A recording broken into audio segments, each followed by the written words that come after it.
At Christmas dinner, my sister humiliated me in front of her CEO boyfriend. But then he fired her. Hell, everyone. Before we begin today's video, I need a quick favor.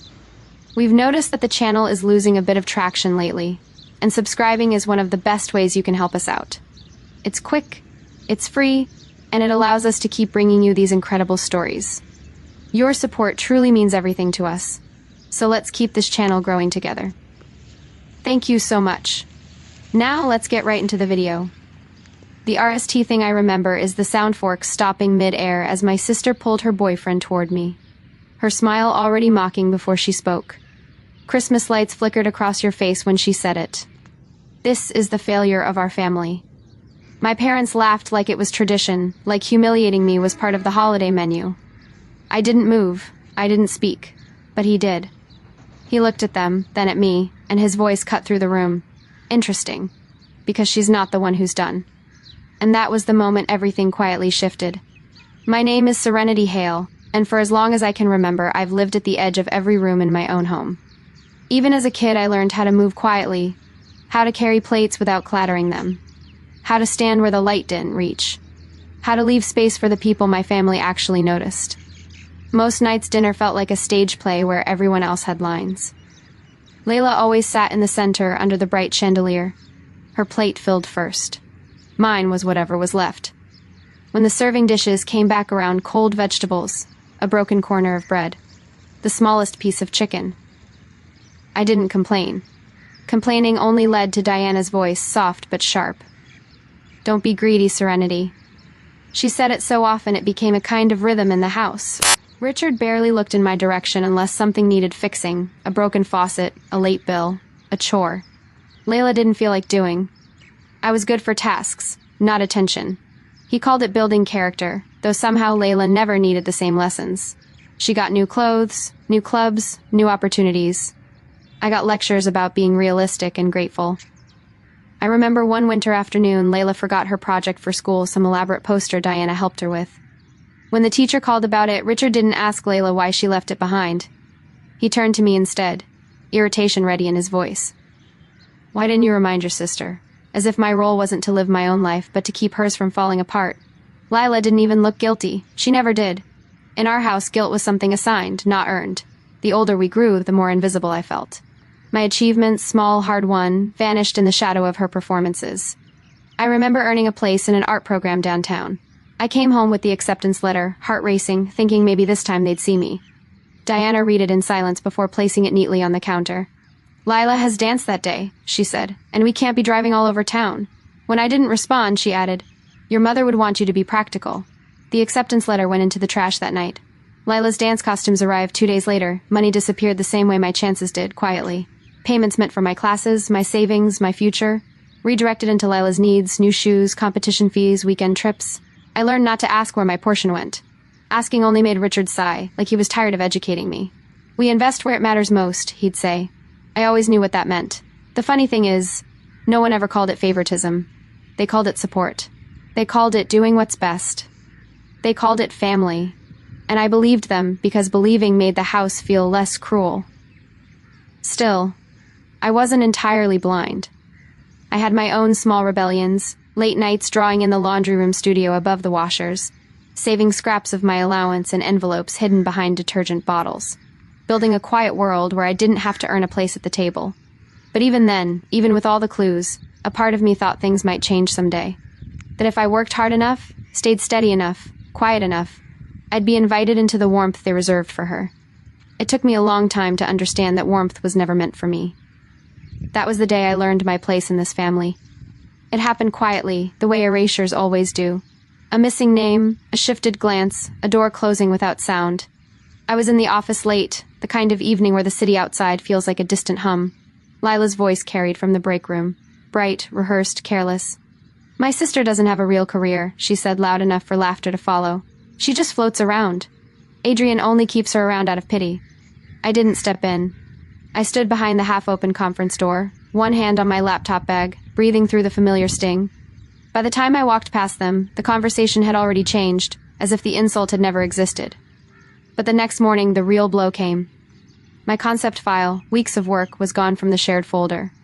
In place was a new version renamed Polished, just enough to look like someone else's idea. Lila's initials sat in the signature line. I stared at the screen longer than I should have. The cursor blinked, patient, indifferent. A soft knock broke the stillness. The intern stepped in, shoulders curled like he was trying to disappear. "I saw her download your file yesterday," he whispered. "She deleted the original." His eyes flicked toward the hallway. I didn't know what to say. I nodded. Not at him, at the pattern, at the cycle so old it felt like part of my bloodstream. I opened the access logs. There it was, her username, the timestamp, the deletion, the upload, clean, intentional. During the afternoon meeting, Lila told the story again. Serenity dropped out of everything when we were younger. She always crumbles under pressure. People chuckled politely. Adrian didn't. His gaze shifted toward me for half a second, like he was reading something in the space I occupied. I kept my hands still on the table, fingers resting on the cold edge. Silence wrapped around me like an old coat, heavy but familiar. I didn't correct her. I didn't defend myself. I didn't ask why she felt entitled to rewrite me year after year. When the meeting ended, she brushed past me with a smile that didn't reach her eyes. I just smiled. I didn't go home after that meeting. I walked out of the office, down the elevator, and into the cold evening like I was stepping underwater. Cars moved. People talked. Holiday lights blinked against the windows of downtown buildings. None of it felt connected to me. I kept walking until the cold burned enough to make everything sharp again. When I finally stopped, I was in the co-working space 2 blocks from our agency. The keypad clicked under my fingers. The lock beeped open. Inside the room was empty. Just white light on long tables, the hum of a printer someone forgot to turn off, and the faint smell of stale coffee grounds. It was the kind of silence that doesn't comfort but steadies. I placed my laptop on the table and opened the logs. Every timestamp was a small betrayal. Layla downloading my concept, the deletion, her upload, the edits, then the email she sent Adrian late at night claiming the original direction had flaws and she had fixed it. I didn't react. I just kept scrolling. Access logs don't lie. They don't gossip. They don't twist stories. They only reveal what someone actually touched. I copied everything into a folder I labeled plainly documents. Then I started collecting payments, bills, transfers, screenshots of budgets she'd signed without approval, emails where she hinted that I was overwhelmed, not ready emotionally, inconsistent. She had built her own version of me in the system, one that justified taking my work, my credits, my place. It wasn't new. It was simply the first time I had proof. At midnight, my phone buzzed. A text from my aunt, a photo of old paperwork she found while cleaning, payments my mother had left for me. Savings meant for my future, the ones that disappeared when I was a teenager. "Your mother wanted you to have these," she said. I stared at the screen long enough for the blue light to sting my eyes. Then I added the files to the folder. Around 1 a.m, I walked to the back corner of the space where floor-to-ceiling windows overlooked the dark city. Snow had started falling, fine whisper-light flakes drifting under the street lamps. I watched them until my breath slowed, until my pulse steadied. Then I opened a new spreadsheet. A simple one. A list of everything I had built at the agency. Clients I brought in, campaigns I directed, projects Layla had claimed, folders I created, budgets I balanced, hours I logged. It stretched longer than I expected. Most people think revenge feels hot. Mine was cold, methodical. A sequence of small administrative actions. Typed, saved, filed. The next morning before anyone arrived, I went to the old studio above the laundromat on the edge of Aurora. The place where I built my first freelance jobs. The machines downstairs rumbled, shaking the floorboards the way they always did. The air smelled like detergent and warm metal. I slid open the storage drawer. My old drives were still there, wrapped in a scarf from years ago. I plugged them in and waited. Folders bloomed on the screen. Early sketches, concept drafts, original styles that eventually became the agency's signature tone. All mine. All the seeds Layla grew her reputation from. I took what I needed, not out of spite, but because it was mine to take. When I returned to the office, Adrian was in the conference room staring at his laptop like he was trying to outrun a headache. He looked up when I walked in. "Sit," he said softly. I did. He turned the screen toward me. My file, the one Layla claimed. He tapped the corner. "Your metadata is still inside." Of course it was. She changed the name, not the backbone. He opened the access logs next to my folder from the night before. "You pulled everything," he said. I nodded. "I didn't push you into this, did I?" "No." "And you're sure you want me involved?" I thought about it. About silence. About what happens when you speak and no one listens. About what happens when you stay quiet and everyone assumes you'll never stop swallowing what hurts you. Yes, I said. He studied me for a moment, not with pity, but with the kind of focus people use when assembling something delicate. Then he leaned back. HR needs this, legal needs this, and the board needs to know where the credit actually belongs. His voice wasn't angry. It was factual, administrative, clean. We spent the next 2 hours assembling the file. Every document, every log, every payment discrepancy, every moment where my work had been fed into Layla's pipeline of praise, typed, printed, signed. Around noon, he slid the final packet across the table. I'll handle the process, he said. You don't have to be the one to deliver this. But part of me wanted to. Not to confront her. Not to explain. Not even to win. I wanted to stop being the silent witness to my own erasure. I picked up the packet. The paper felt heavier than it should have. I rested my hand on it, steady and calm. This time I said, I won't fix what they've broken. I arrived late on purpose. Christmas dinner was already in motion when I stepped through the doorway of my father's house. The air was thick with cinnamon roasted meat, and the kind of laughter that sounds rehearsed. Lights glowed too warmly against the cold outside. Every year this house tried to convince the world it was a home. I stood near the hallway, letting my coat drip meltwater onto the tile. They didn't notice me at first. Layla was busy performing, spinning small stories for distant relatives, retelling successes she hadn't earned, leaning into Adrian's shoulder like she owned the room. He wasn't touching her back the way he usually did. His hand hovered a moment, then dropped. When Richard finally spotted me, he gestured to an empty chair at the far end of the table. Sit. We've been waiting. His tone implied it was my fault for shifting the picture. Diana's eyes flicked over me, coat, shoes, hair as if checking for flaws. Try not to make an entrance, she murmured. I didn't answer. I took the seat at the edge, half-shadowed the way I always had. Dinner resumed. And then inevitably, Layla rose from her chair, pressing a hand to Adrian's arm as if inviting applause. I want everyone to meet my sister, she said, voice bright. This, she paused, smiling with practiced sweetness, is the failure of our family. Richard laughed first. Diana nodded, almost proud of the line. Conversations tapered off into that familiar hush of communal cruelty.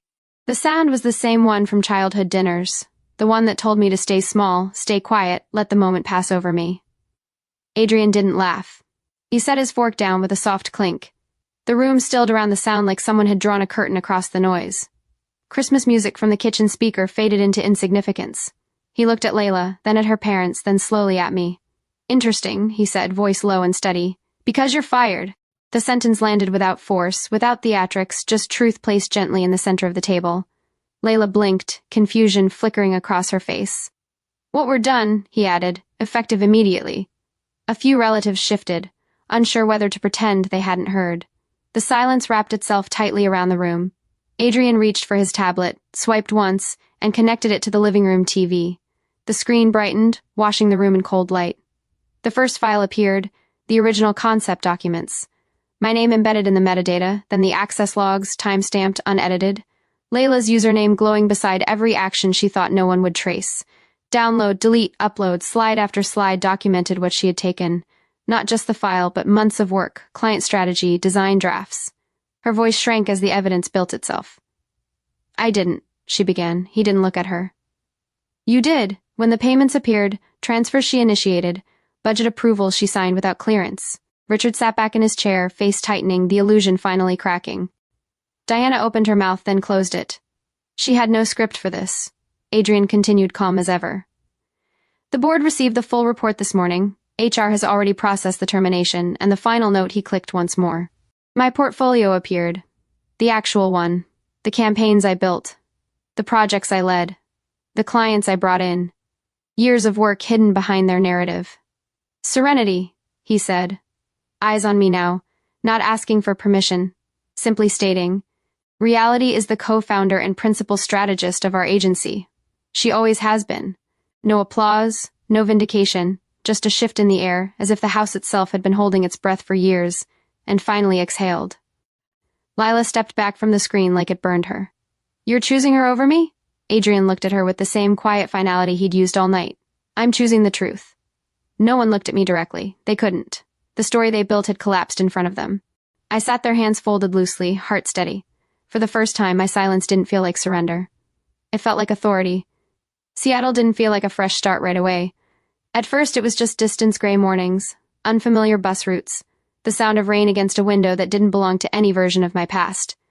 But distance has its own kind of mercy. It gives the mind room to breathe, to unfurl, to rethink the shape of a life. My new apartment was small with clean walls and a single plant I kept near the window. The city outside was quieter than Aurora in winter. No rehearsed laughter, no curated family image, no roles I had to play, just the steady rhythm of rain tapping softly like it was checking in. Adrian helped set up the new office, not out of obligation, but because he understood the difference between space built for survival and space built for living. We kept things simple: wood desk, soft chair, a few pin sketches from campaigns that were actually mine. Work felt different here, lighter. Not because it was easier, but because no one was trying to take it from me. I didn't cut my family off. I just stopped orbiting them. Whatever consequences they faced, audits, questions from relatives, fractured stories, they handled without me. Silence can be cruel, but sometimes it's the only language people understand. On Christmas Eve a year later, I cooked dinner with coworkers who had quietly become friends. We packed extra meals and walked them to a shelter nearby. The air was cold, but the kind that wakes you up, not the kind that freezes you in place. When I sat down at my own small table afterward, I placed the best portion on my plate, crispy, warm, perfectly chosen. No one told me I didn't deserve it. No one measured my worth against someone else's appetite. The moment was quiet, almost nothing. But it felt like a life finally folding into itself, whole, unbent, mine. I used to think survival meant staying quiet long enough for someone to finally see me. Now I understand silence differently. It isn't emptiness. It's a door I can choose to open or close, a room no one enters unless I allow it. I stopped asking for a family that only clapped when I failed, and once I stepped away, the noise they made never followed. Wherever this story finds you, may you feel the steadiness of walking toward a life that answers back.